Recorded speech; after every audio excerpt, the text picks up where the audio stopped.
My thoughts on Life is Strange. Life is Strange is an episodic graphic game, which I had a hard time saying that word even. But it basically means that the game comes out through episodes. So there's a first episode, and then a month goes by, and then the second episode, and then a month goes by. I really did not like this at all. And I can say that a lot of gamers will agree with me about this type of style of release.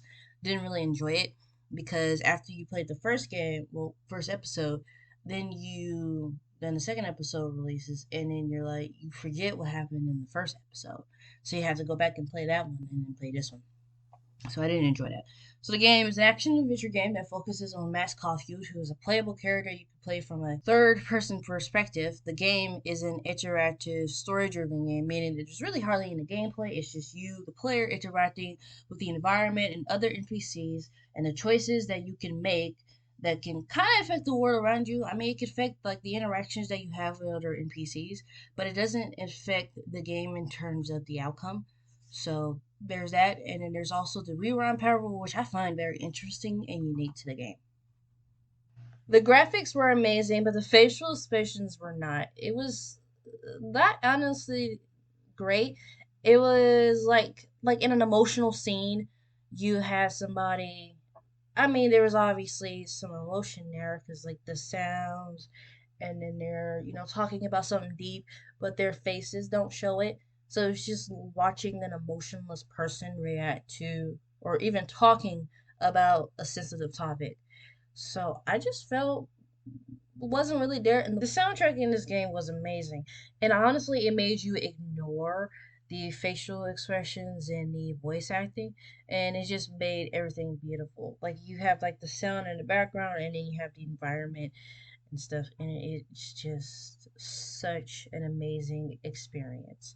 So they really did do a great job with the soundtrack. Max is an 18-year-old girl attending Blackwall Academy. She is an extremely shy girl who just discovered she has powers after saving her best friend Chloe. The game focuses on the mystery behind Rachel Amber. Rachel Amber disappeared and nobody knows what really happened to her. Chloe was friends with Rachel and wanted to really find out what happened to her, so Max and Chloe reconnected after years apart to find out what happened. As you find clues and as Max continues to use her power, bizarre, abnormal events start to happen in the town, pushing you to deal with the consequences. I like how the game somewhat portrays the high school experience. Students are in these social groups like the popular kids, the jocks, the skateboarders, and the smart kids. Girls gossiping, students bullying each other online. In the first episode, we really get to see that right off the bat as Max is walking out of the classroom. She's playing music, but she can see all these people walking around with their little clips and people getting shoved. With the rewind mechanic, you can manipulate interactions with NPCs to get the outcome you really want. I spend minutes interacting with any character I can find to get the best outcome I wanted. I really enjoyed the rewind mechanic because if you make a mistake in choosing the wrong choice, I could just go back in time and make the right one. But when you leave an area, you can't go back in time and redo those choices.